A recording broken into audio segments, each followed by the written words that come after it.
Good afternoon and welcome. I'm Karl Kaiser. I am an associate of the Center and co-chair the European Union Study Group with Vivian Schmidt and the Transatlantic Relations Group with Richard Cooper, who is not here. I welcome you for this discussion on the Ukraine crisis, ISIS, and terrorism as new challenges to the European Union and the US. And the world around us has turned upside down. Sorry. The kind of vision that was developed at the end of the Cold War about the future of Europe has collapsed. Borders have been changed by force. Pieces of territory have been conquered. Lots of treaties have been broken. The development of the Russian regime is now totally reversed to a system of autocracy. It's a very different partner there.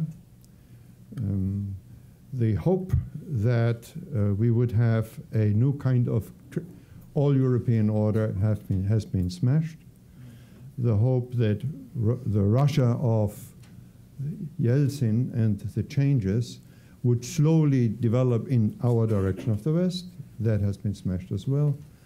So we are looking at a totally different kind of order in Europe.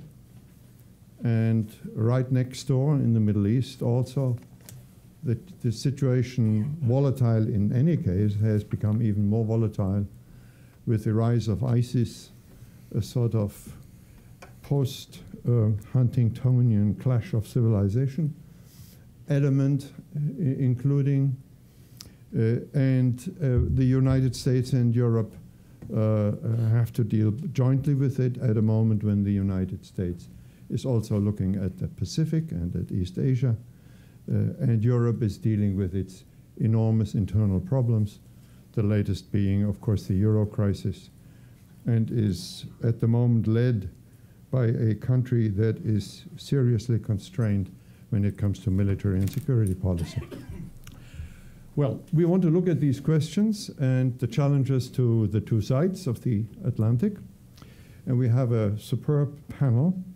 And I would like to start with telling you that Ambassador Popowski, who is the Deputy Secretary General of the External Action Service of the European Union, fell ill. He couldn't come, but we are extremely pleased that his chef de cabinet, Bert Versmessen, has joined us and will take his place.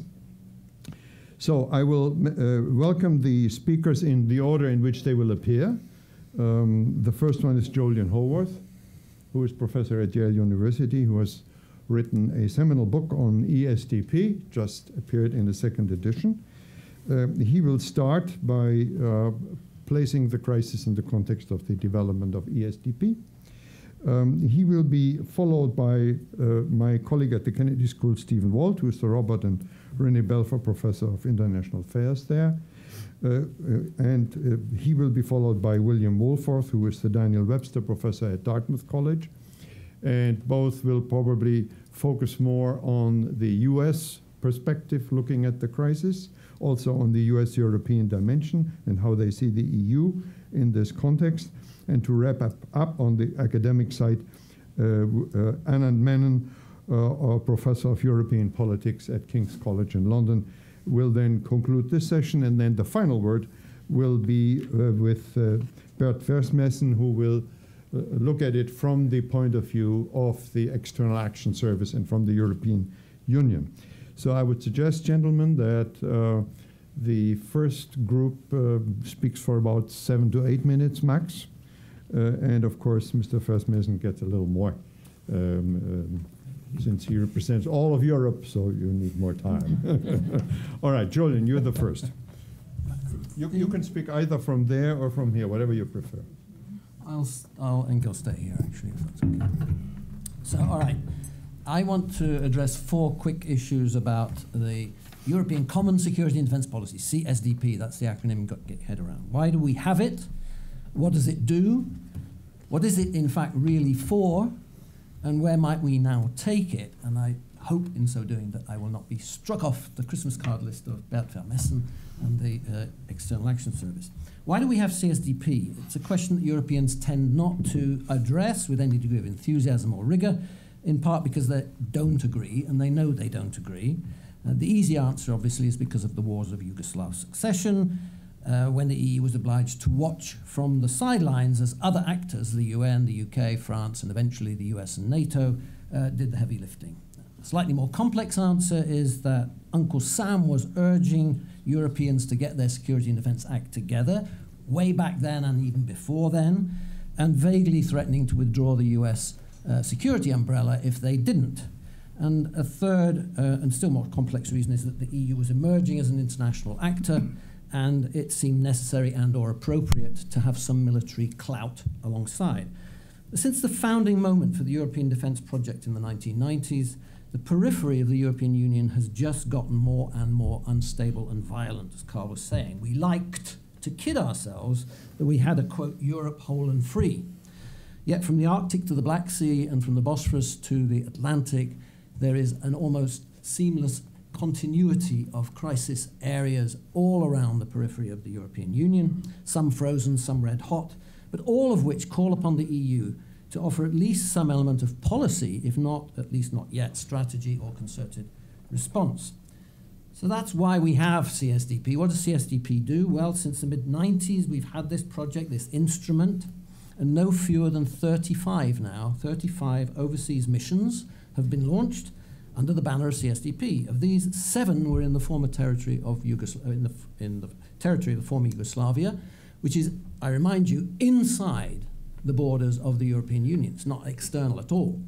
It's internal. And 18 of these missions are in Africa, mainly sub-Saharan Africa. But virtually none of these missions has addressed the fundamentally destabilizing aspects of the current crises in North Africa, the Levant, or the entire borderland between the EU and Russia. The EU was absent without leave during the Arab Spring, took no role at all during the NATO mission in Libya, has basically fiddled while that country descended into chaos. Mali was handled unilaterally by France. The Georgia monitoring mission since 2008 has largely continued because Putin has seen it in his interest to have EU officials act as gatekeepers while he absorbs Abkhazia and South Ossetia. The crisis in Ukraine, apart from having been partly precipitated by EU mishandling, which was castigated not just by Anand in an article in Survival, but also by the UK House of Lords in a big report last week. This crisis in Ukraine has mobilized really neither EU officials nor EU capacity. It has called once again on key member states and on NATO, but both are hamstrung by deep divisions between Eastern European and Western European member states. So what is CSDP really for?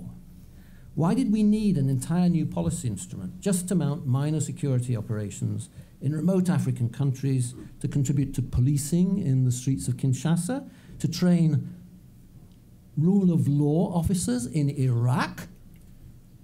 Talk about a waste of money. 1 or 2 of its missions have become very important, the Atalanta anti-piracy mission, for example. But that hardly justifies this huge expenditure of energy and resources.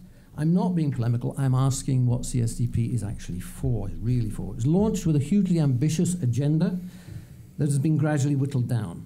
Meanwhile, the challenges and problems have multiplied many times over. One huge unanswered question is, do the Europeans agree on the use of military instruments in their overall toolbox?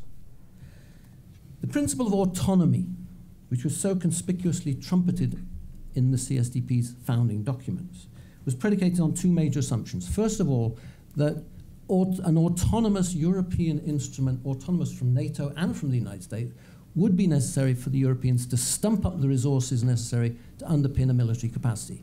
So this was the only way you were going to get European military capacity. The second assumption was that this would be necessary because Uncle Sam would not want to be doing certain missions that the Europeans had to do.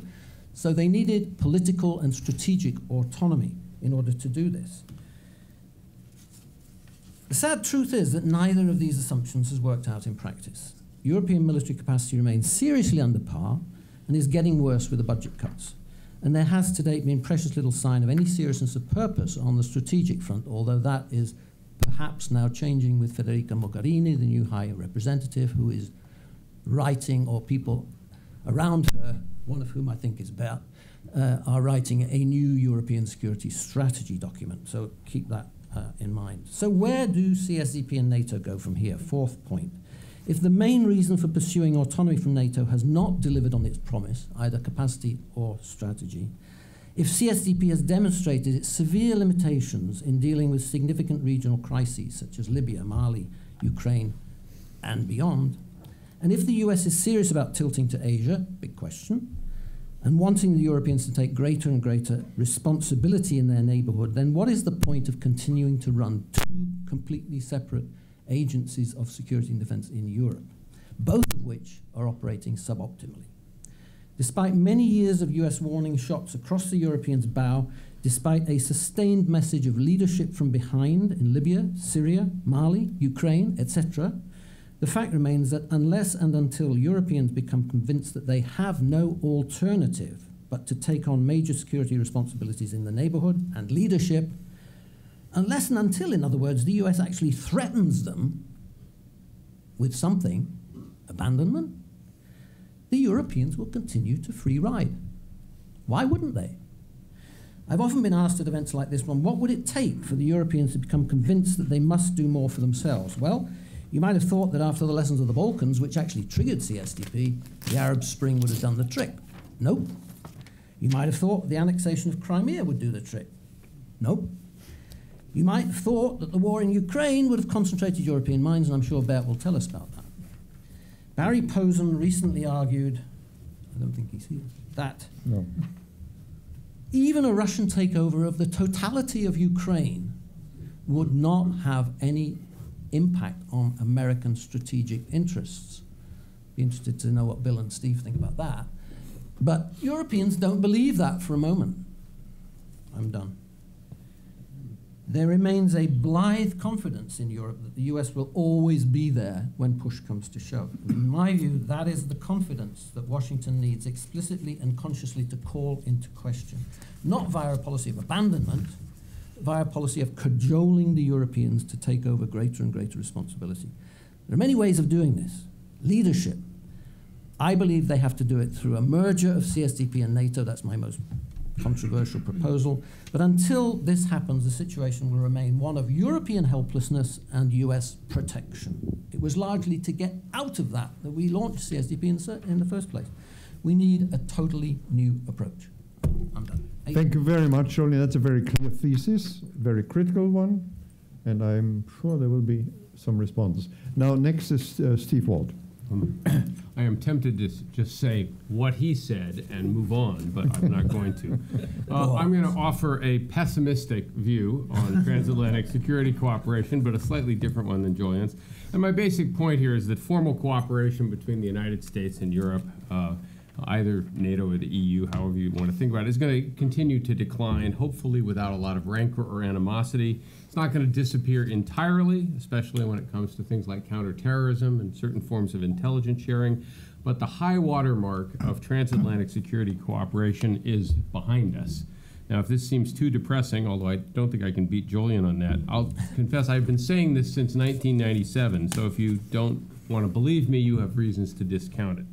I base this on five considerations. First of all, remember, states form alliances in response to threats. And the Soviet Union, back in the bad old days of the Cold War, was a serious threat.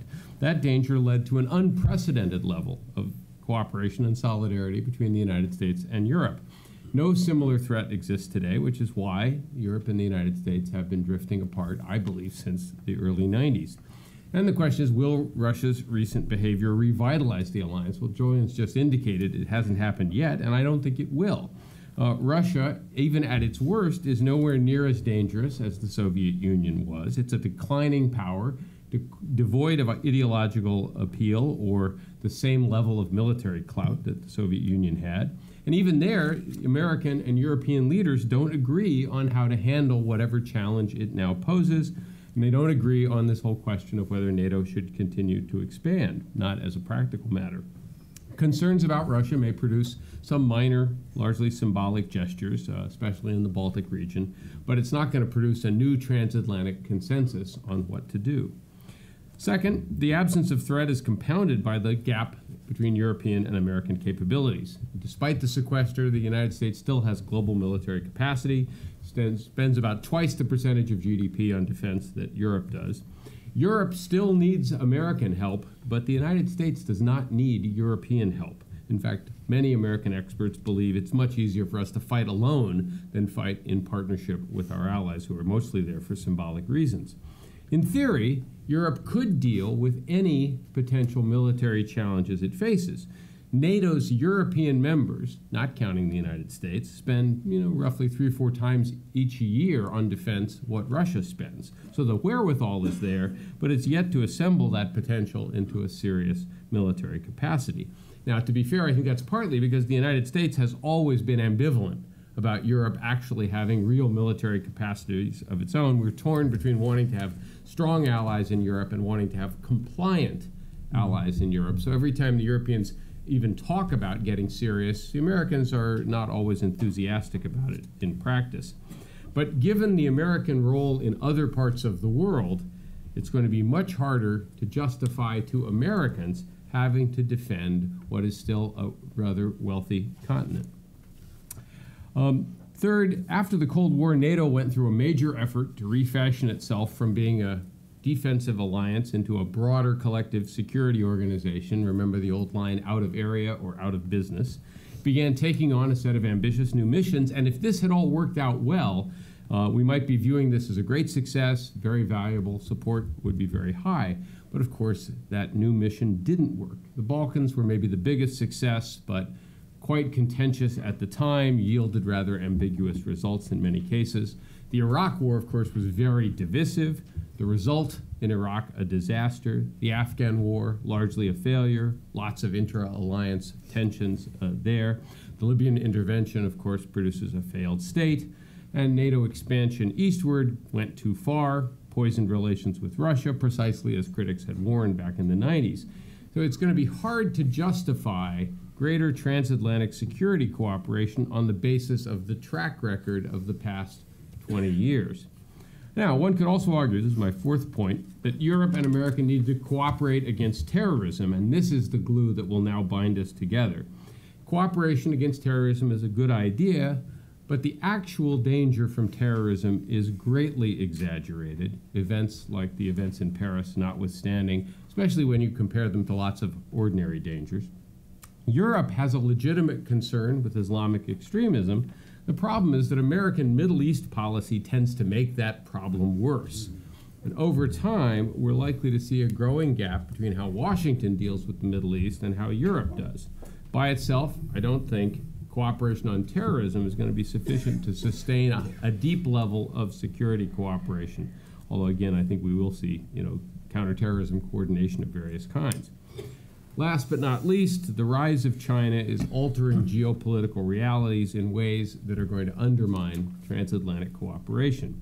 As the United States pivots towards Asia, and I think it will, haphazardly, uncertainly, slowly, but it will, it's going to pay less time, devote less attention, give less priority to events in Europe.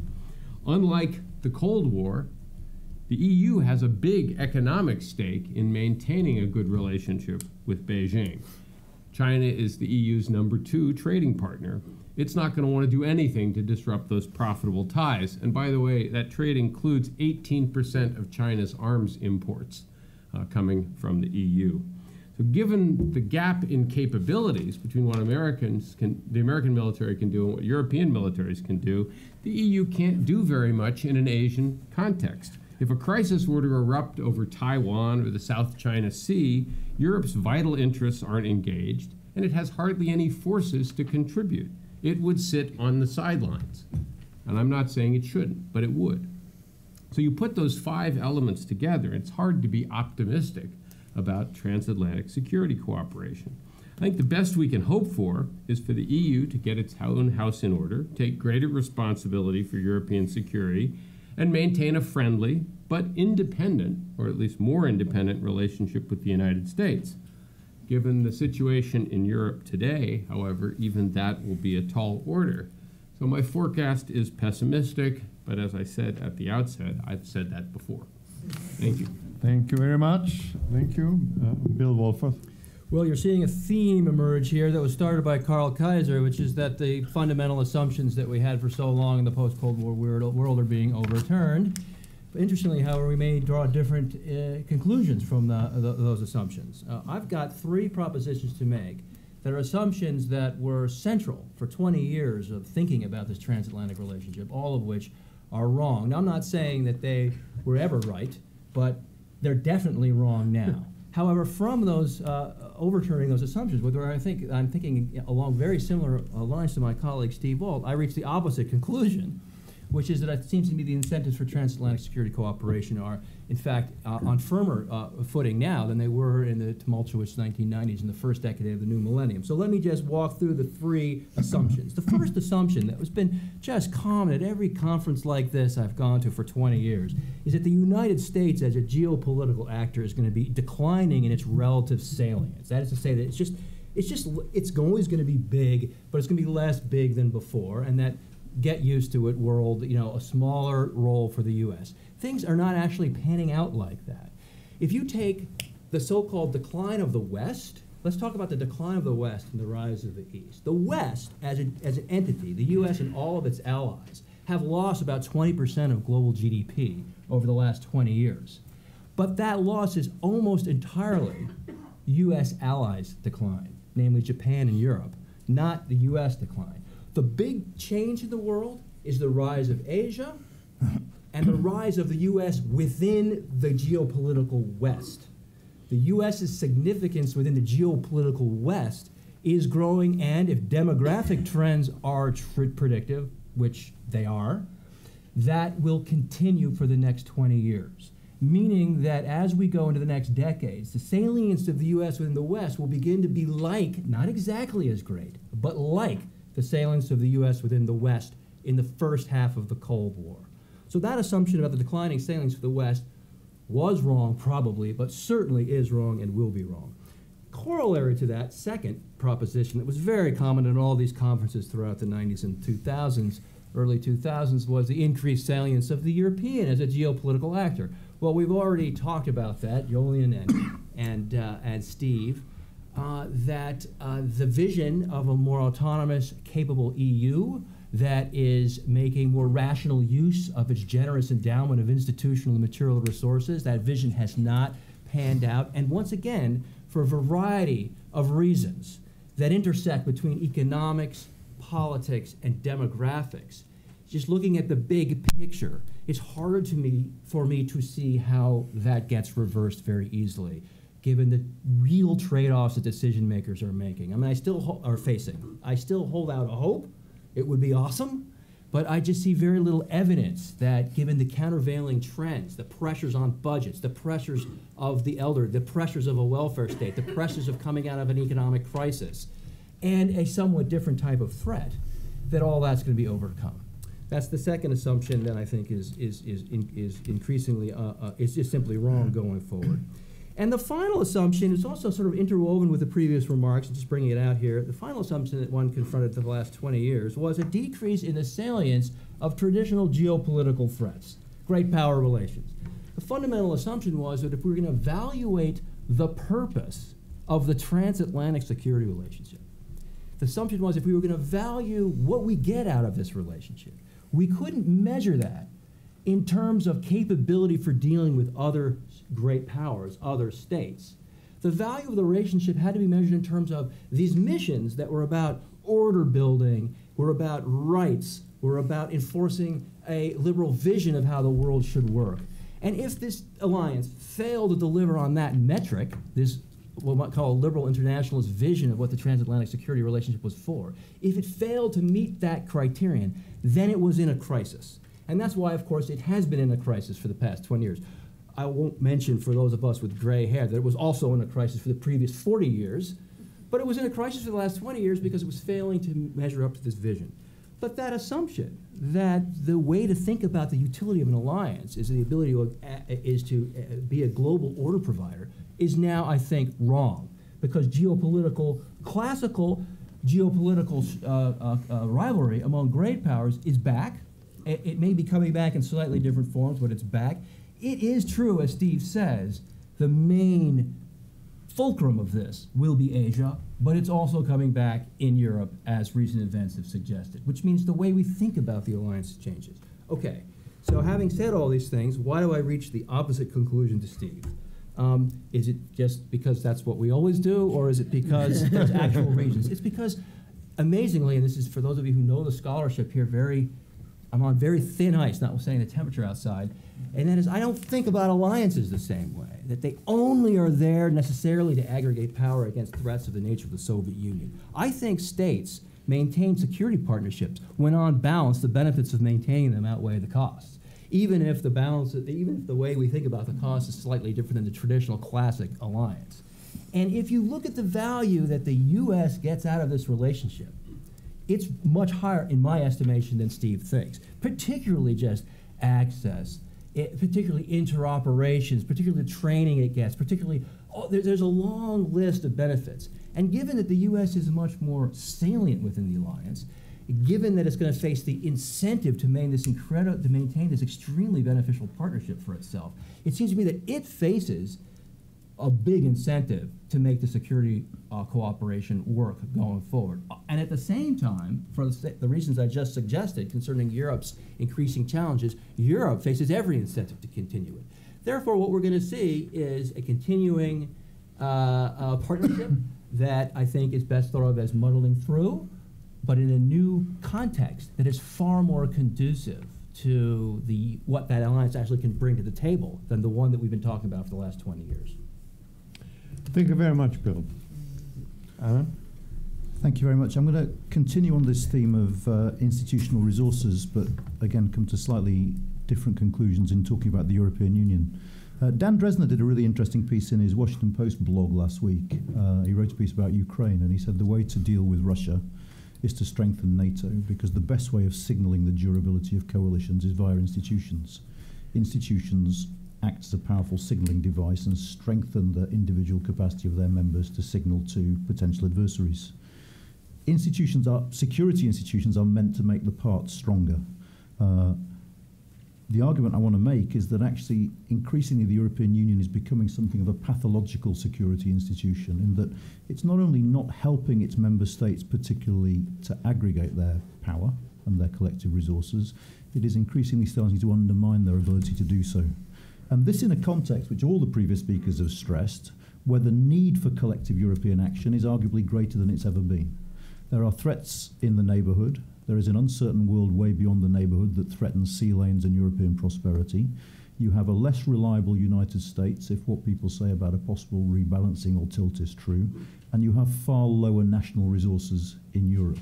Individual European member states could not have defeated Libya, which was a fifth-rate military, without the help of the United States. And even with the help of the United States, they ran out of munitions and the wherewithal to fight that war. It was a far closer run thing than it should have been. So the functional need for multilateral cooperation in Europe is higher than it's ever been. So where do I get this idea of a pathological institution from? Well, there are four factors. The first is the coexistence of national and EU external policies often leads to self-defeating results. There are lots and lots of examples to this. In the run-up to the Vilnius summit, which heralded the start of conflict in Ukraine, we saw a situation in which the EU itself defined a fairly conservative and moderate stance on Ukraine. We will sign this free trade agreement, but let's leave it at that. At the same time, certain of the member states, notably the Poles and the Lithuanians, spent a lot of time in Kiev encouraging the Ukrainians to believe that far, far more was on the table. And these two initiatives worked at cross purposes. One of the things that these member states succeeded in doing was raising expectations in Kiev far higher than they should have been raised. And this partly explains the stance of the protesters in the Maidan Square. There's a whole load of contingency here. You had a Polish foreign minister who wanted to be EU foreign minister. You had a Lithuanian presidency that was desperate above all else to mark its term in office with a successful signing of a treaty with Lithuania. Whatever the reasons, this sort of uneasy coexistence of separate national and EU approaches to the neighbourhood proved unhelpful. And this happens all the time. It happens in approaches to China. Whilst the European Union is used as the mouthpiece of the liberal West on occasion to quietly, ever so quietly, condemn the Chinese, the Germans, the French and the Brits go out and compete to sign trade deals without mentioning the EU approach. The Germans undercut EU policy on trade with China when they stymied an attempt to block Chinese exports of solar panels to Europe. So you have these cross-cutting approaches. between the national and the European. That's the first aspect of pathology. The second is the clashing interests of member states within the EU system itself. This makes it very, very hard for the member states acting collectively within the Union to come to decisions. The EU hasn't got a clear position on ISIS. Why? Because the member states have very, very different views of what ISIS represents. For some, ISIS hardly exists as a real security threat for them. For others, such as Britain and France, ISIS is primarily viewed as an internal challenge. It's the question of returnees that troubles the French and British governments rather than the question of instability to the south. The Italians, for their part, take a far different approach, which is largely conditioned by the steady flow of migrants as a result of the conflicts in the Middle East. All these different interests make it very, very hard to adopt a common EU position in the first place. And to add to this problem, the two states that have traditionally been the leading forces in EU foreign policy, Britain and France, are, for very different reasons, notably absent from the European stage at the moment. The Brits, because we're deciding to cut off our noses to spite our faces and turn our back on anything with the adjective European in it for domestic political reasons. The French, because they're preoccupied by the economy, and President Hollande seems incapable of putting together a coherent foreign policy strategy. Again, whatever the reasons, we have a situation in which these conflicting national interests or absent member states make it very hard for the EU, qua EU, to act. Third thing is the EU itself is institutionally very weak, and this is a historical legacy. The European Union was created to diffuse power, not to aggregate it. The point of the European Union was to deal with Germany, not to deal with external threats. And to deal with Germany, what Europeans did was set up a profoundly complicated, technical, negotiated set of institutions that found it very, very difficult to decide on things and were almost uniquely ill-adapted to make decisions in a time of crisis. Because that was the point, to prevent the big states bullying the small, to make sure all decisions had to be consultative and had to involve everyone. This makes the European Union very, very bad at dealing with the sorts of foreign policy crises it now faces. I mean, it has to be said, if someone turned around to Jean Monnet now and said the major problem confronting Europe is the reluctance of Germany to send troops abroad, he would probably have opened a bottle of champagne. But we face a very different world now to the world we faced in the 1950s when we created these institutions, and these institutions are not fit for the sort of purposes we want them to fulfill now.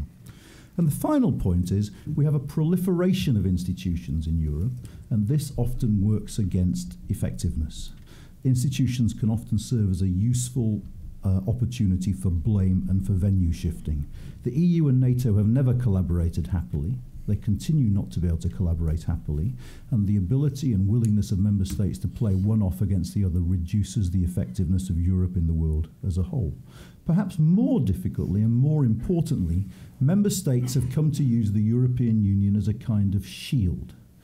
Rather than taking the difficult decisions they need to take about restructuring their militaries or about investing more in their militaries at home, European member states go to Brussels, sign a declaration, come home and say the European Union is dealing with this now. The European Union serves increasingly as an excuse for national inaction, but declaratory policies are not going to solve the problems of Europe's weakness on the international stage. Increasingly, the European Union serves to distract attention from very, very real problems at the national level. For a combination of these reasons, I think as a security actor, the European Union is now failing. It's very hard to see what the United States could or should do to address this situation. My problem with the suggestion made by some analysts that actually what the United States should do is gradually signal its intention to weaken its guarantee through NATO is that this punishes America's loyalist allies. It's the allies in the East that have always contributed most amongst the Europeans, whether it's in terms of trying to send troops to Afghanistan or to Iraq. It's the Poles and the Balts that have performed disproportionately well. Those are the states that were most hurt by any tinkering with NATO. What America needs to find a way, needs to find a solution to, is a way of persuading the EU's three largest member states that actually they are no longer pulling their weight, albeit for different reasons. The French and the British remain wedded to a notion that they can, acting by themselves, still do the things they used to be able to do. That is now palpably false. If you go to any seminar at the British Foreign Office, a succession of officials will put their hands up and say, well, at least we still enjoy a full spectrum military capability, so we're all right. They're living in a delusional world. Britain can no longer deal with security threats even in its own near abroad. And the other problem, of course, is Germany. Germany simply does not as yet take security seriously enough. And perhaps because it's secure in the protection of NATO, perhaps because the Americans reassure it, that situation has not changed for a good long time. And without those three leading European powers becoming more committed to a collective approach to security, the European Union will continue to punch well, well below its weight. Thank you very much. Now, Bert, you can now react to all these critical analyses and theses and save Thanks. Europe. Just easy job.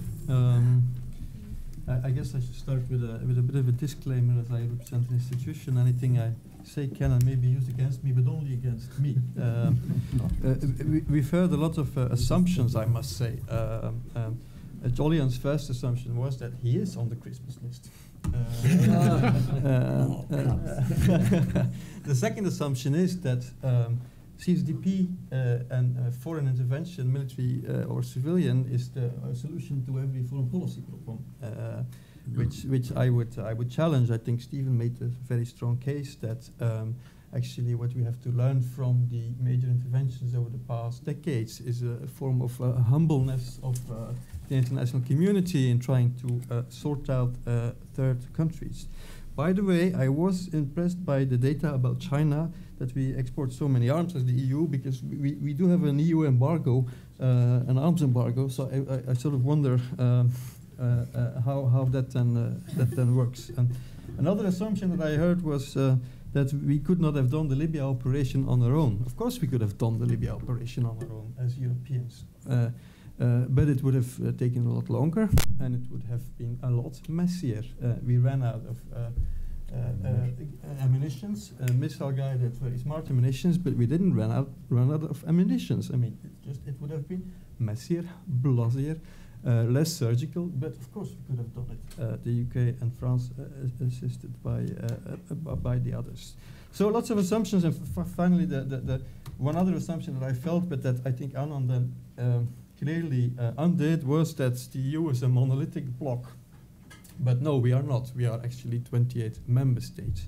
28 member states that look at the world, and the world looks differently if you're in Nicosia, or if you're in Vilnius, or if you're in Dublin. I mean, that's a clear thing, and it should be obvious. Now, I mean, by any standards, CSDP is, quite frankly, a success story. It has developed remarkably fast. I mean, let's think, 15 years ago, there was nothing. The EU was not able to act, to deploy military or civilian operations. We didn't have the procedures, we didn't have the structures, we had no operational experience. There was nothing. The first operation was deployed in 2003. Now, 2015, we have done 35. I know sometimes people are a bit nostalgic about the good old time of CSDP, but that's nonsense, because there is no old time of CSDP. It has only existed since 15 years, and it has developed remarkably swiftly.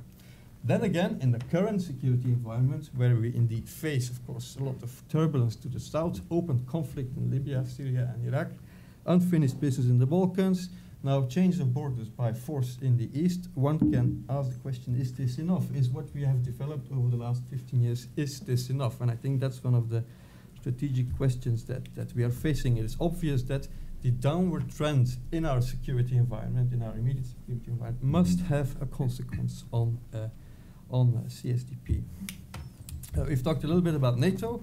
NATO has rebalanced, or NATO has the three tasks: collective defense, cooperative security, crisis management abroad. You see a clear return to the core task of NATO, which is collective defense. So the expectation, at least in European capitals, is that the one thing that the EU does, which is crisis management abroad through CSDP, actually demand will grow. We will need to do more of it. And we see certainly scope for increased complementarity with NATO on that. So I think we should also be fair to CSDP. As I said, compared to NATO, because of the D in CSDP, people tend to compare it to what NATO does, but in fact we do one of the 3 tasks. And what we increasingly need to do now that we have the Lisbon Treaty is also to develop instruments for what is called cooperative security. The EU traditionally has not been a security actor. In fact, the Lisbon Treaty introduced the objective of contributing to peace and security into the treaty as an objective of EU foreign policy. So oddly enough, before it was not an explicit objective. What we are gradually doing, and yes, I will happily admit that it is rather slow, is reintroducing security elements into our policies. For instance, into the rather impressive financial flows of the European Union when it comes to dealing with Sahel countries, for instance, where we have identified rule of law and security sector reform as a strategic issue. That then also affects the whole EU-NATO, EU-US relationship. I think on EU-NATO, it's definitely time to change the narrative. I mean, we continue, because of a bilateral dispute between one ally and one member state, to have difficulty in the formal relationship. I used to joke with my NATO colleagues, you can send more documents to Russia than you can to us. Perhaps now that has changed slightly. So we have some difficulty when it comes to exchanging information or bringing all the allies and all the member states together. But that's only the tip of the iceberg. Below that, the contexts are very intensive on a day-to-day basis. We have a new leadership that matters in diplomacy. And we are increasingly looking at what we can do together to address sort of the new hybrid threats that are facing Europe. And frankly, with the US as well, our cooperation has stepped up, has increased considerably over the last years. We are now negotiating with the US administration an acquisition support agreement, etc., to cooperate concretely in the field. Our mission in Somalia, we did the training, the US did some of the transport and provided the troops. This is all very concrete operational stuff. No grand declarations, perhaps, but it is happening. I think the issue that is facing us is to a certain extent less who does what than what do we do, and do we have the means to do it? And I think I would argue that having the means to do it is the key challenge. We are being affected by the euro crisis, the austerity issue. The budgets have, of course, declined considerably. Though we still spend more than China and Russia together, the 28 member states.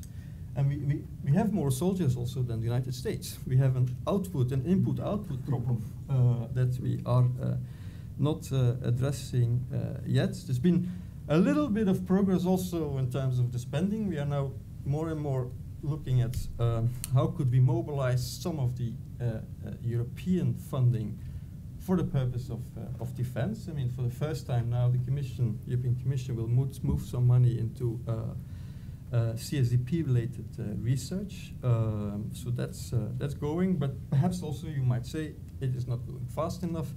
And definitely we should never create the impression that European spending could actually replace the spending by the member states. That should not happen. The new High Representative has launched a strategic reflection process, and I think in June, when the European Council meet, the heads of state and government meet, she will put on the table, she's been asked to put a strategic assessment of our changing security environment. And that should perhaps, but that's to be determined, lead to what will become a new European foreign and security policy strategy. Two specific points. Or one specific point rather, I've made the other one. On the pivot, that's an interesting issue. If you talk in Europe about the US pivoting to Asia, many will question whether that is really happening.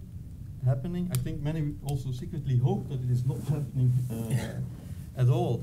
What you hear from the US, that the conflict that we see now, and that Russia in the longer term is a declining power, etc., that has really not sunk in European capitals. That is definitely Sure, but let's see what happens next summer when the Chinese and the Russians will come and practice together, maritime exercises in the Mediterranean. That will have, they've said that they would do that, so we'll know we will live in a changed world when that is happening. Looking ahead, I am less pessimistic than these gentlemen. I also do not think I work for a pathological institution. We are preparing now a meeting of the heads of state and government, so the European Council, in June 2015 on the issues of security and defense. They had another one in December 2013. We've created sort of a virtuous circle of EU summit meetings combined with NATO summit meetings. We had the Wales one, now we will have a June meeting, then we will have another NATO summit in 2016. Security and defense is once again Chefsache in Europe. And I'm sure we will make progress, although, again, I agree, it might be a bit slow. Thank you very much, Bert. I would, before we start the discussion with the audience, I would like to give the members the chance to ask questions or comment briefly on what was said on the panel. Jolyon, you looked as if you got excited by some of the things that were said. Any of you who wants to raise a question or make a comment, and then we'll go to the audience. Well, very briefly, to Bert, I would say simply that you say CSDP is a success story, and you know, as one who was a primary cheerleader for CSDP for the first 15 years of its life, I wish I could agree with that. I think it has moved fairly long way, but it is still grossly, I mean, you say it's not enough. I mean, we're talking about glass half full, glass half empty, and I think that's a big difference, actually. I think we have not come anywhere near as far as was implicit in the initial project, and we need to make an awful lot more progress before we can get there. But there's no point in doing that in kind of competition rivalry with NATO. When you say that NATO does collective defense and the CSDP does crisis management missions, that's true, but it's also masks the real problem of the relationship between CSDP and NATO, which for me is the fundamental issue that has to be resolved, and I don't see any easy resolution of that. So I would ask Bill, when you talk about states only maintain alliances if the benefits outweigh the costs,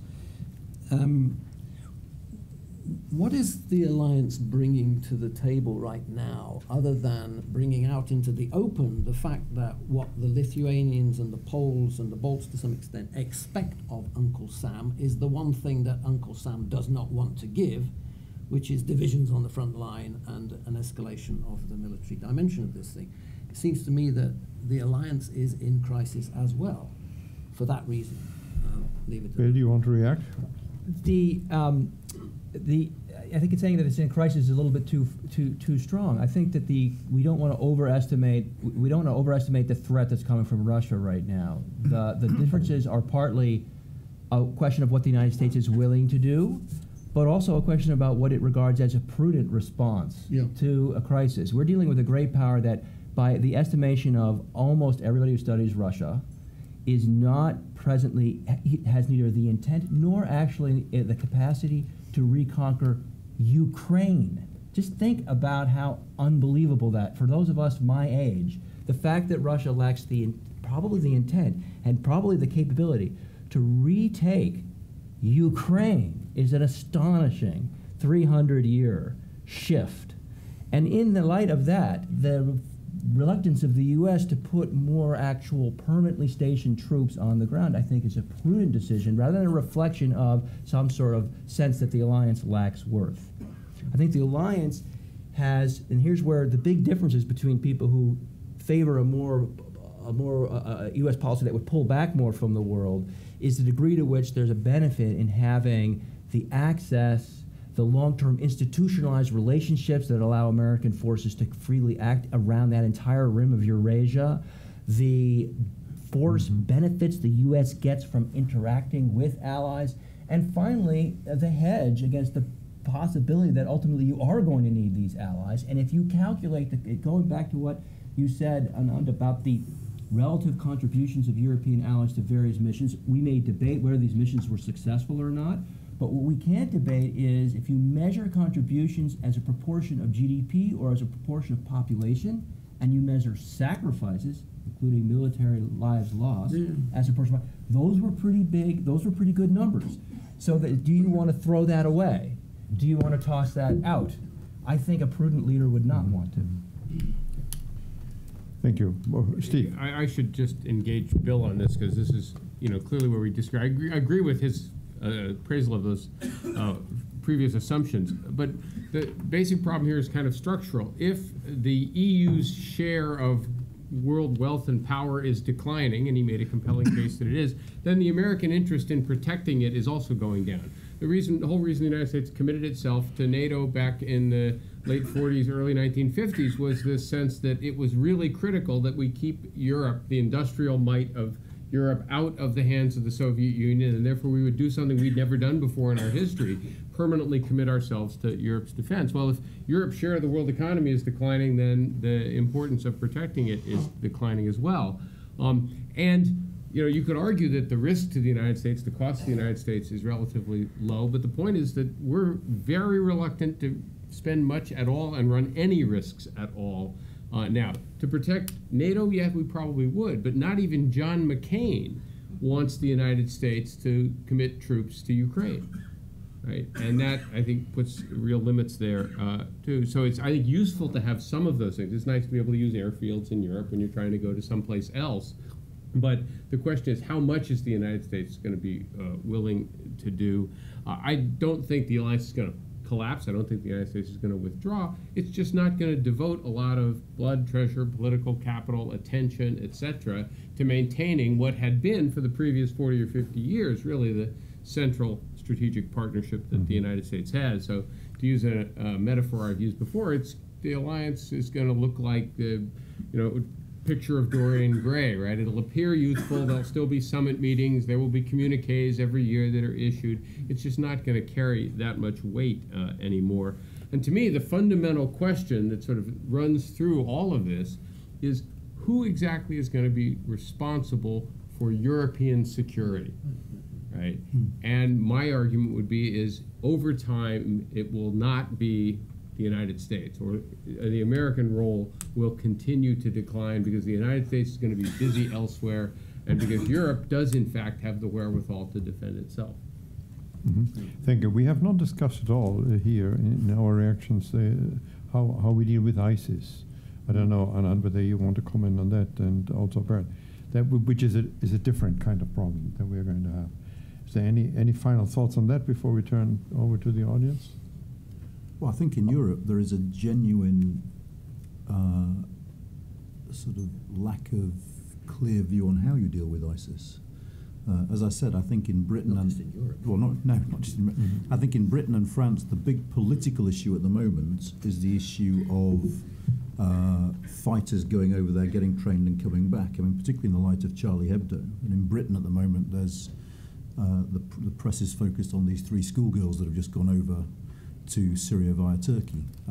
So it's been very much viewed as an internal security issue, which means there isn't a lot of collective thinking going on about the instability in the region.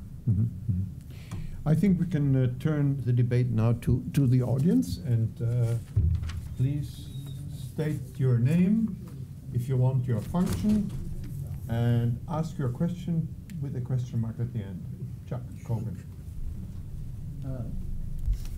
Charles Cogan, Kennedy School. A few years ago, I interviewed John Kornblum, the ex-ambassador, U.S. ambassador to Germany, in his private office in Berlin. And he had this memorable quote, "Germany is out of the danger business." When we look at the negotiations between Western Europe and Putin over Ukraine, there's a huge power imbalance. And if Germany were to come out of its post-World War II trance and develop into a major military power, along with France, this could provide a check to a resurgent and hostile Russia. I wonder if the panel would like to comment. would like to respond to that? France and Germany. That was implicit in my remarks, that if you look at Europe's latent power potential, it has easily enough to deal with any possible threat that Russia could pose. The point, as several people have made, is that they have not mobilized their capabilities with any efficiency whatsoever. Even if they just spent what they're currently spending, but spent it in a different way and more effectively, they could handle it. To argue slightly against myself, if you want to make a case for the American role, it's actually the old Joe Jaffe argument about the American pacifier, that if you get the French to rearm seriously, get the Germans to rearm seriously, then in the absence of the United States, do you slowly start walking back down to the world of independent major powers who start to worry a little bit more about each other, right? How are the Poles going to feel about a rearmed Germany when there's no America parked in Europe to keep an eye on everybody? So, you know, you can make an argument against the recipe that I'm prescribing, but it has to be an argument that admits that, as Karl said in his opening remarks, that the grand EU experiment of democracy, markets, institutions failed, and that if we allow Europe to run its security affairs on its own with a rearmed Germany, we'll be back to the 19th century. And that's what you'd be basically saying if you think you have to keep the United States there to keep peace in Europe. Then you're admitting that the EU experiment has failed completely. In this order, Jolyon first, then we go Anand, and then Bert. Just very quickly, I just don't think it's going to happen, Chuck. Every single pronouncement that Merkel gives starts with the sentence, there is no military solution to this thing, and ends with that same sentence. And François Hollande is saying exactly the same thing. There is no military solution. And if you start trying to think of a military solution which is based on a Franco-German couple, it ain't going to work. I mean, it's not imaginable in my lifetime, I don't think. Whether it's imaginable in God's lifetime, I wouldn't know. And since I have the floor, just to say that, you know, I was not for 1 second suggesting that Europe sees a military solution to every problem, which Bert started off with. On the contrary, I agree entirely that there are very few military solutions to political problems. The problem for Europe, though, is that it hasn't yet got its head around whether military instruments figure properly in its toolbox. That's the problem. Anand?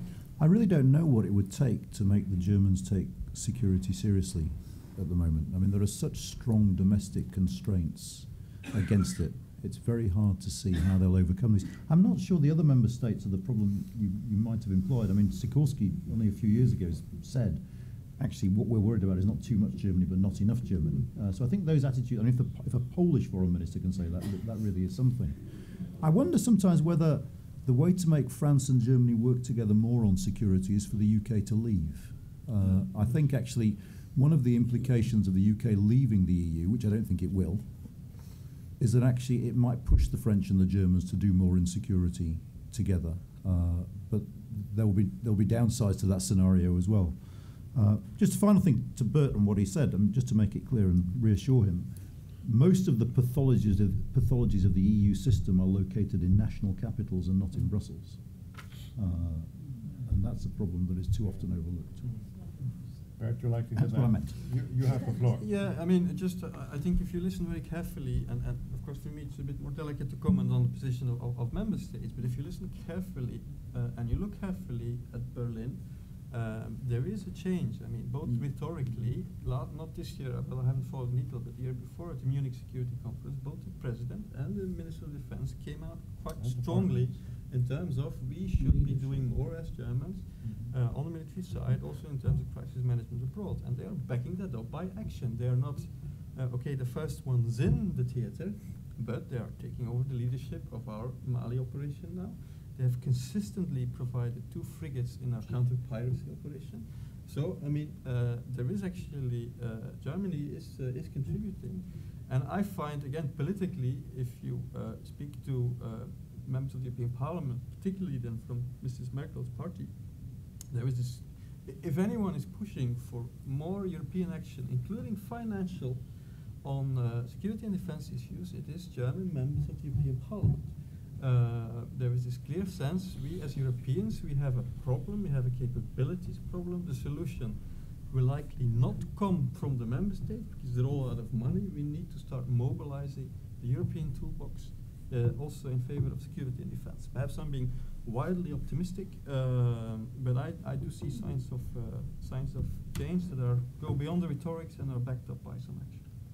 If I may use my position as chair just for one moment, I think one has to distinguish between the German position on the Ukraine crisis, where the argument that military support would not help is shared by lots of others, including lots of Americans, and the general trend, which I think Bert has rightly described. There is an evolution of thinking, going, so to speak, from the political class down into the population. But it is happening, and it is slowly being translated into action. But it is not, Germany is not where France or Britain are when it comes to the use of military force. That is clear, and it will take quite a while to get there. But there is change happening. Anand, did you want to say something? Well, I was just going to say, I mean, we're starting from a very, very low floor here if we're saying, you know, the Germans are sort of changing. And if you look at what Germany is, it's a global trading power that stands to lose as much as any other country from disruptions to the sort of liberal international trading system we have.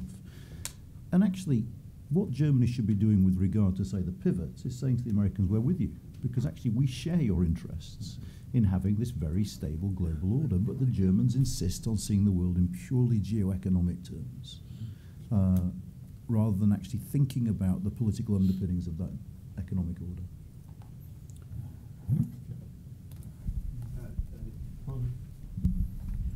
Judge Schwartz, writer.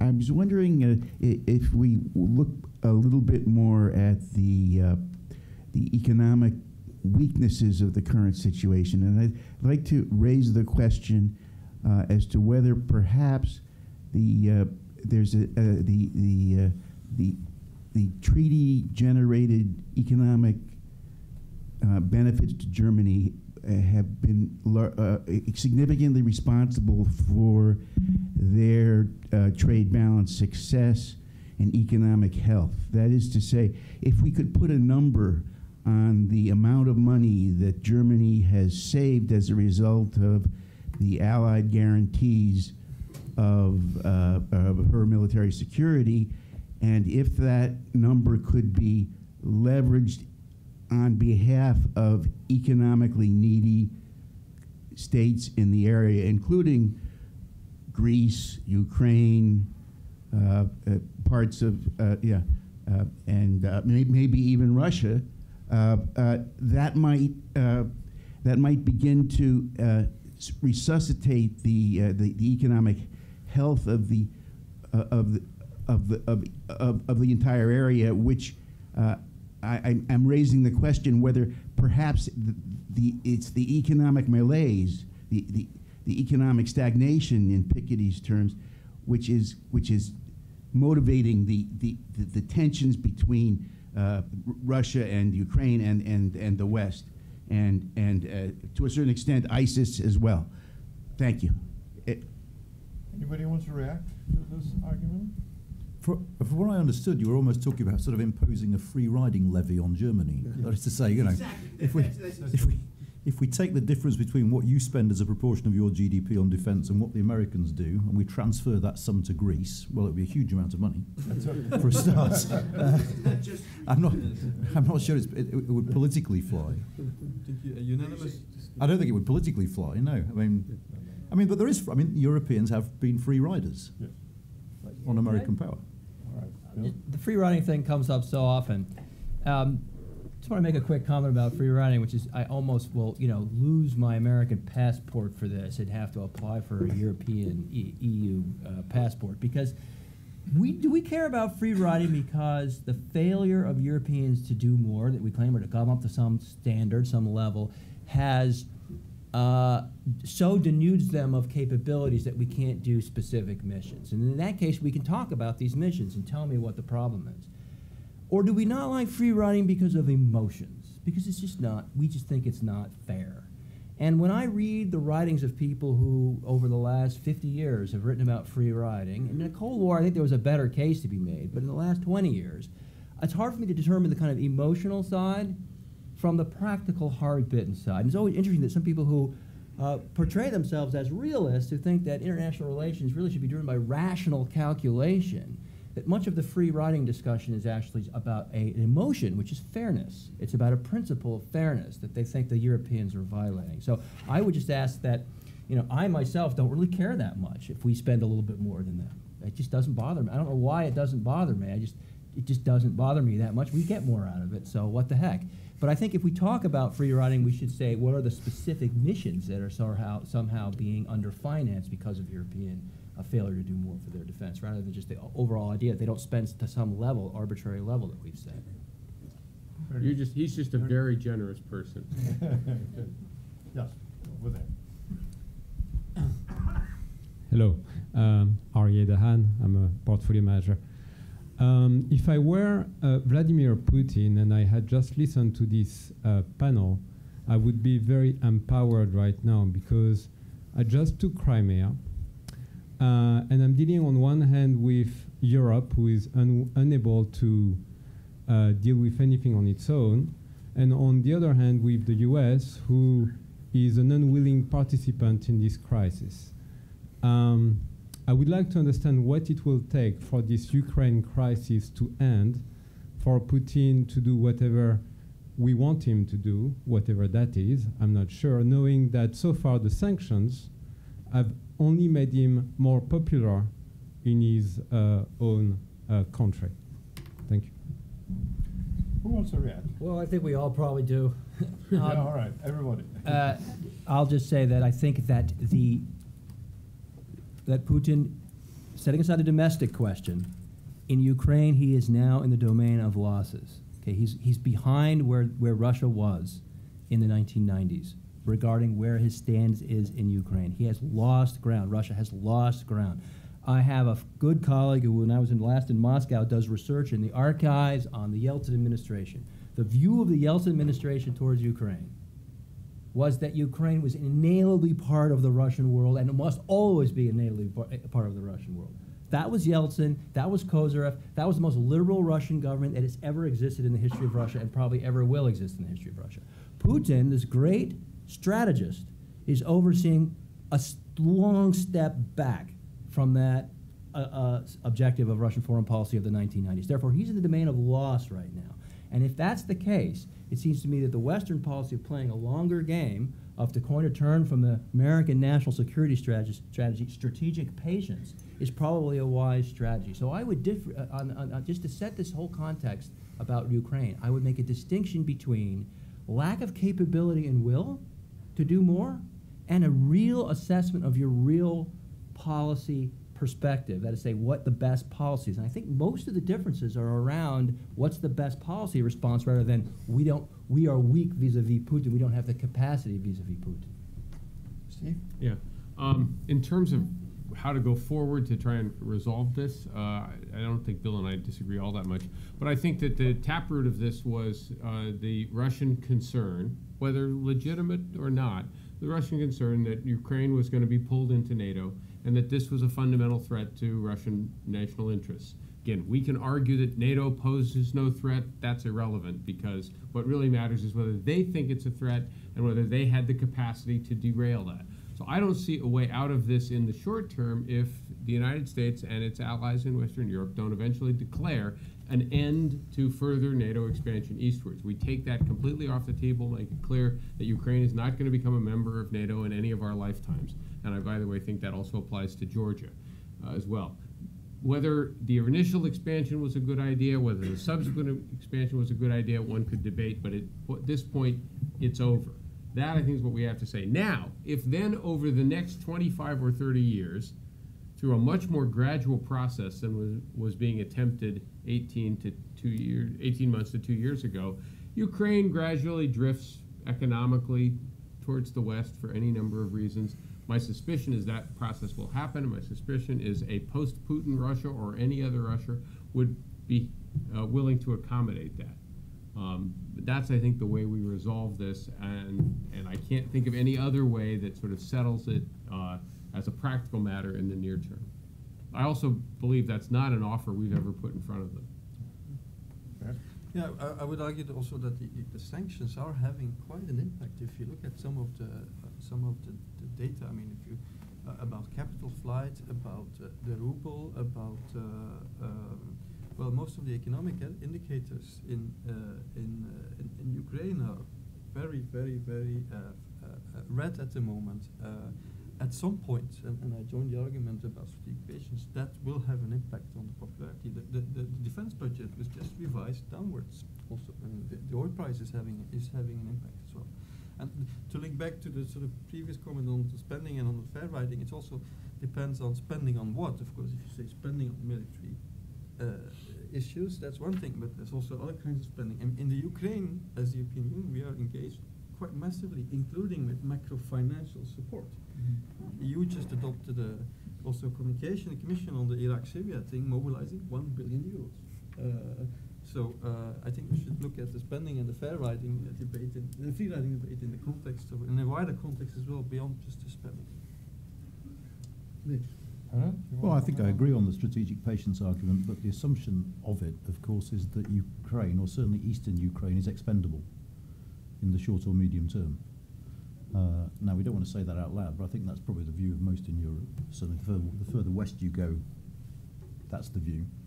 And I think for most in the EU, and probably for people in Washington as well, that's a price worth paying to see this through and to ultimately sort of wear Putin out. I would just say that, you know, until 18 months ago, in response a bit to Bill, until 18 months ago, we all thought that Putin and Russia and whatnot were terrified of NATO, and I believe they are. In Moscow, people are very afraid of NATO. Steve's point, that's the perception there. What is new in this, what we learned, I think, in the last 18 months, is that Putin, at any rate, and Putin's lot around him, are equally afraid now of the EU. We used to say, oh, they don't mind EU membership, you know, we can take the EU right up to Russia's border and they won't be affected by this. So this, in a sense, reflects on what Steve was saying, this westward drift of Ukraine that eventually Russia will accept it. I'm not sure.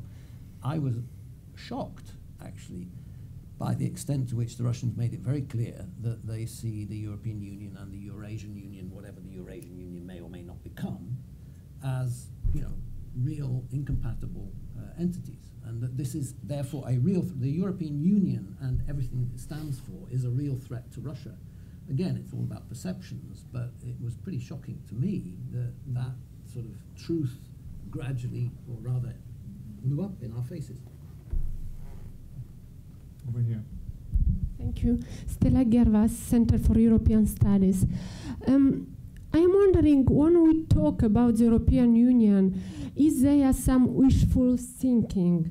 Are we really considering the European Union for what it is? And especially what was the reasons why it was created? The European Union is not an instrument, it's an instrument of peace, not an instrument of security. Security has been the function of NATO. So my question would be, are we really sure that the European Union and the US have the same interests regarding the Ukrainian crisis? Because if we look at the discussion, political discussions, it's a NATO problem for Russia, not the European Union. And don't we think that a solution for the Ukrainian crisis would be by disbanding NATO, by creating an European defense community? Well, far-reaching question. And who would like to react? The short answer is no. I don't follow the argument about the differentiating between peace and security. I think that the Romans probably had it right. If you want peace, prepare for war. And I think our leaders would be irresponsible if we did not use the institution that we have created and that has brought peace to Europe. I mean, let's be clear, and that has successfully integrated the former Warsaw Pact states that are now both Poland and Ukraine were more or less at the same level in 1889, and now Polish GDP per head is 3 times that of Ukraine. So that's why also why the Russians are afraid, because it upsets the whole model of society. So the EU is now part of the problem. Anyway, I think it would be irresponsible if our leaders did not invest more in these real threats that we are facing. And the real threat is that one of the biggest states in Europe can just invade another country and say, now this is mine. That's what happened in the Crimea, and that is not acceptable, and we should continue to repeat the point. It's simply not acceptable. Anybody else?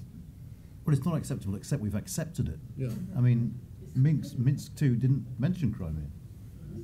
Yes, but the Russians co-signed it. It would be a horrible thing if great powers could invade countries whenever they wanted to. Yeah, that's right. Over here, over there. Hello, I'm Oliver Ofcha, fellow at the Weatherhead Center and with the German government in real life, so I don't really know if I should feel blessed or threatened by the proposals that have been introduced. And I just would like to echo that for Germany, indeed, it has also been like for the European defense and security policy. It has been a long way to come from defeated power, from a limited sovereign power, to being perceived as a leading power in Germany. And having worked in the government for 20 years, I can tell you, assuming such a role is a cultural and social process that takes time. And personally, I believe it is better served to our neighbors and ourselves doing this in a very gradual and cautious way rather than being too ambitious. But I would like to draw my question towards, because I got a lot from this panel a little bit and do it either the European or the American way. And if there's not more middle ground, and if we're looking to the crisis that has been tabled today, the ISIS crisis, if there not more joint efforts could be of help, because we're perceiving the American approach as it is without alternative a strong American role in resolving such crises, but sometimes it seems to be very much focused on military solutions. And I wonder if not European experiences in addressing security issues in a more broader way could be of help. Well knowing that this is difficult, well knowing that Europeans must upfront play a stronger role there, but looking ahead to other complex crises that may emerge in the world, don't we need a mechanism where we can bring together American hard power with European soft power?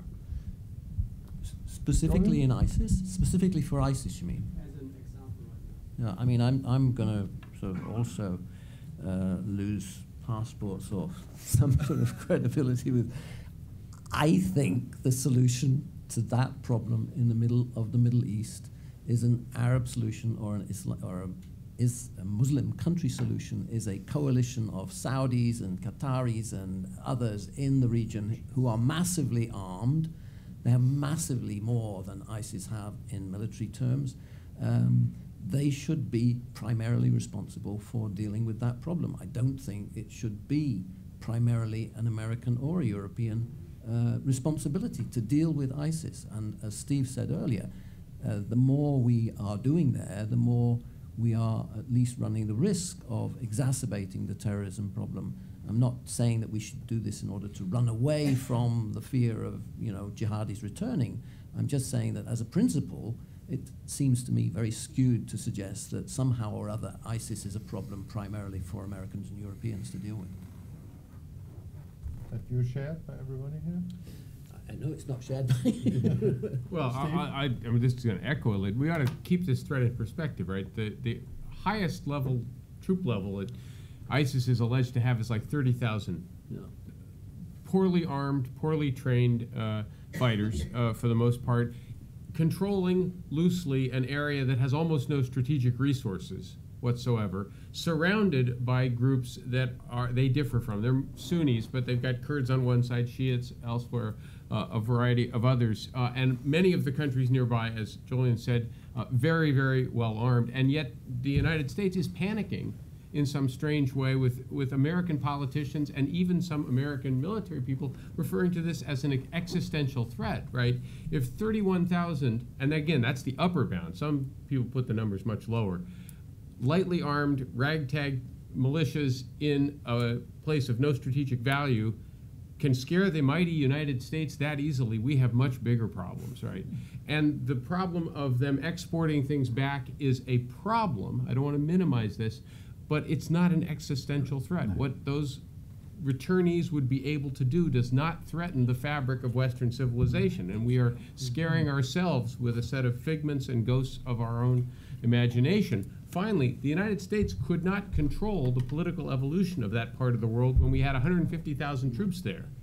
The idea that we're now going to be able to dictate it from the air, right, is, I think, ludicrous. And as Jolyon said, the only long-term solution there will be if the locals can figure out a way to impose some kind of a more legitimate political order there. And that is not a fight where we should be trying to play referee or decide who is going to win, because based on our track record over the last 25 years, we will screw it up and make it worse.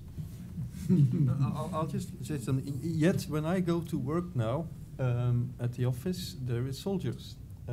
And I have never had that in my career as I mean, it's been 30 years that soldiers were deployed in the streets of Belgium, and they are there now.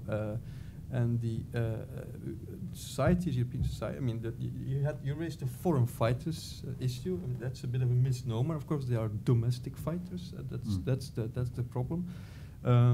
But I think the recent emergence, certainly in Libya, which has become the route for all the migration to Europe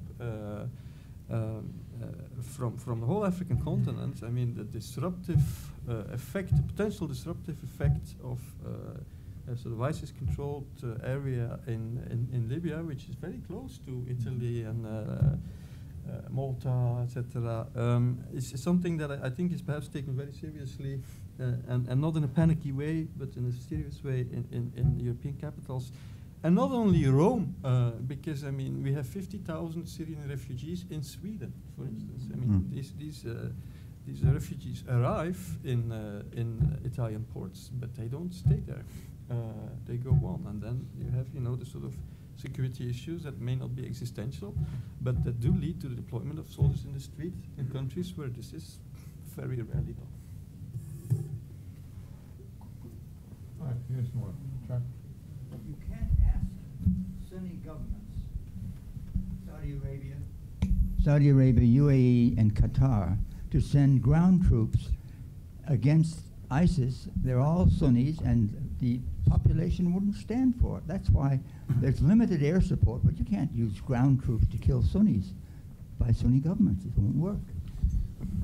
Well, okay. All right. So the ones who are doing the heavy lifting now are actually the Shiite militias, and the risk that Mosul will become a civil war town is very real. Another question here. Thanks, Judge Schwartz. So I was just raising the question whether what's happening with ISIS is a Islamic legitimacy kind of crisis in the terms that Habermas used. That is to say, the legitimacy of the established governments in the Middle East, the Islamic-based governments, and also the governments, the way the European governments deal with the Islamic refugees to Europe and potentially the United States. That is, these mechanisms for dealing with the fate of all of those individuals are in danger of being seen as too weak. That not in terms of law enforcement, but in terms of human rationalizations. In terms of religious rationalizations, and is it perhaps a good idea to call for a ecumenical, there's Western Islamic dialogue, discussions about what the future should hold for a modern world? And I'll leave it at that. Is the question. Anybody wants to react to this point? Sounds like a good idea. Good idea. All right. Could I? Well, all right. I had a question, but why don't you go ahead? Here, over here. There's a mic coming.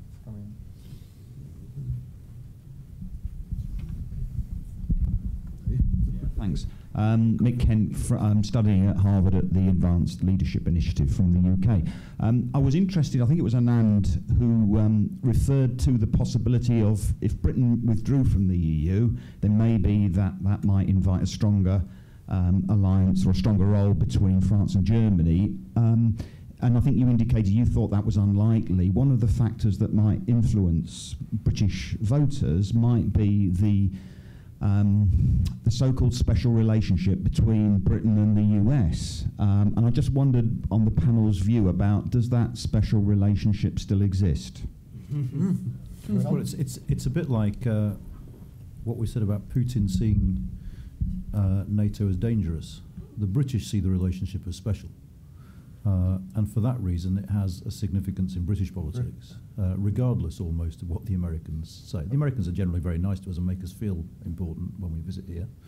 When David Cameron comes over here, he's treated very, very well, and Obama says all the right things. But I think it's a very rooted perception in British politics. And remember, when this government was in opposition, they toyed with a kind of non-Atlanticist foreign policy. I mean, Cameron made speeches in which he deliberately downplayed the importance of the link with the United States. And yet, when he came into power, he realized very, very quickly that actually playing it up is good politics at home, and it remains good politics at home. You do well. What is the American value? Well, I'm going to offer a more speculative response. I mean, I think there is still, particularly within the sort of American foreign policy establishment, some sense that, yes, the Anglo-American relationship has a special quality, partly because of where the United States comes from, you know, out of the 13 colonies and all of that. Of course, that didn't prevent us from being rivals in the 19th century. In fact, we generally regarded England as our primary problem in the 19th century. But for the 20th century, fine, you know, we've been cousins and all of that.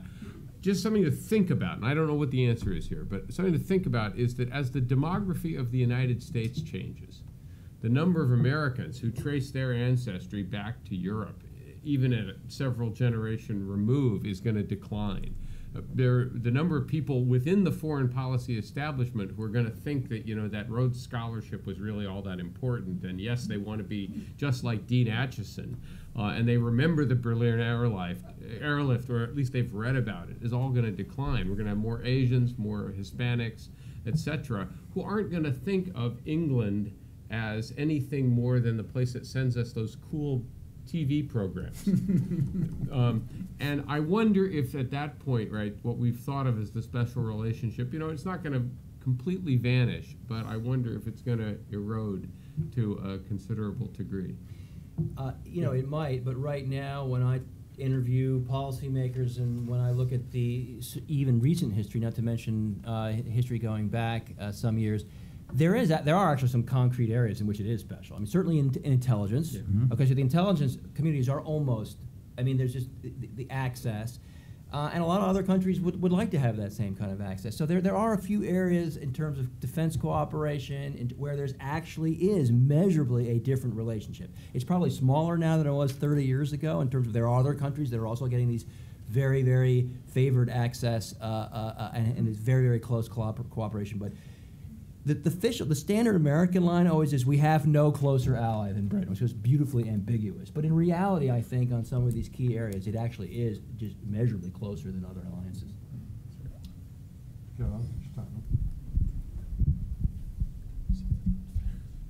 Thank you very much. I'm Gerald Steiner, visiting scholar at the Weatherhead Center, and I would like to ask you one question in relation to ISIS. I'm totally with you when you say the strength of ISIS is not that big related to 30,000 soldiers, but what about the mechanism underlying ISIS? So ISIS is maybe more frightening to Europe based on its diffusion effects that it has. So what about this kind of viral mechanisms that still might lead to a kind of maybe really big threat that we cannot think about right now? Well, since I said that, I guess I'll answer it. First of all, I mean, part of the good news here is that ISIS may be one of these self-discrediting organizations, that its behavior is now starting to turn off a number of people who might have been attracted at one point or been intrigued by it. I think, yes, there is some danger of a small contagion effect. We've already seen there will be some people who will be affected by the recruitment, whether over the internet or whatever, and will either go there to fight or will be inspired.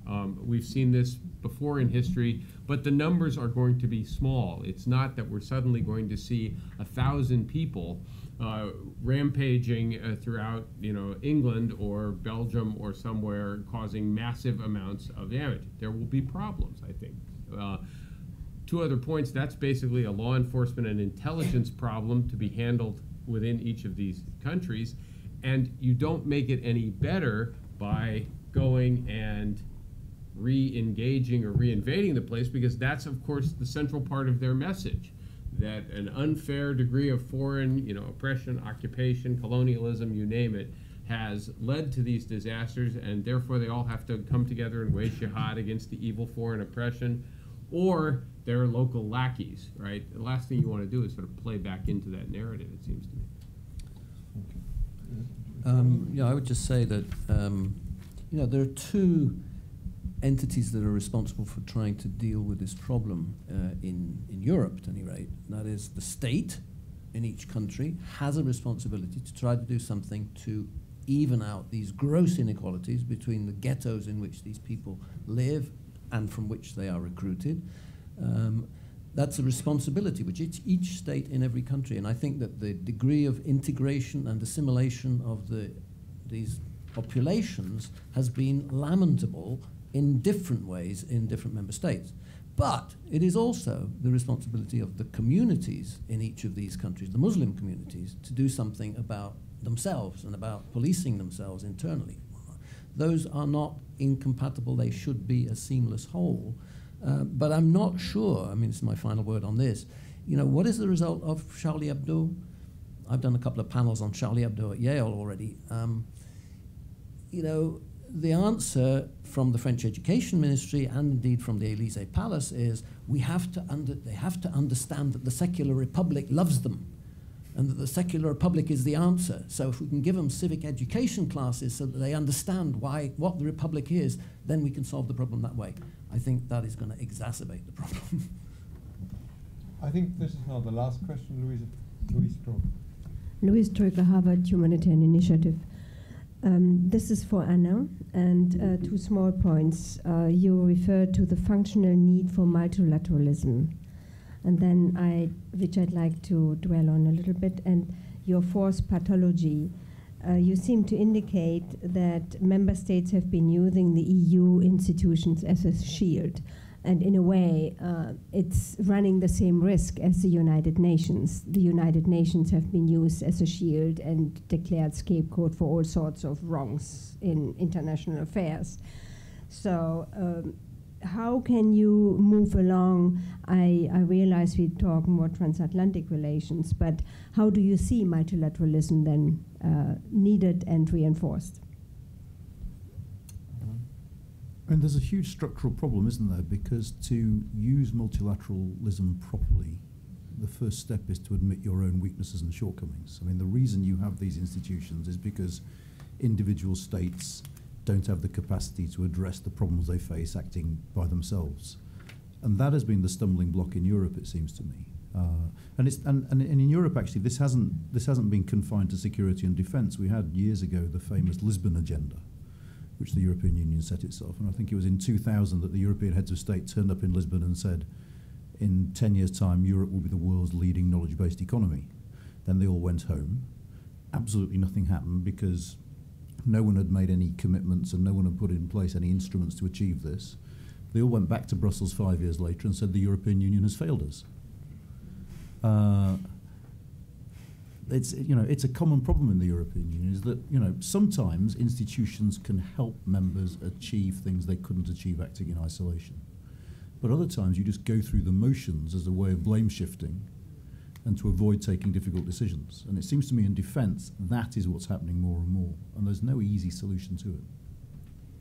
Any final concluding words from other members of the panel? Then I would like to ask you to thank our panel for a wonderful discussion.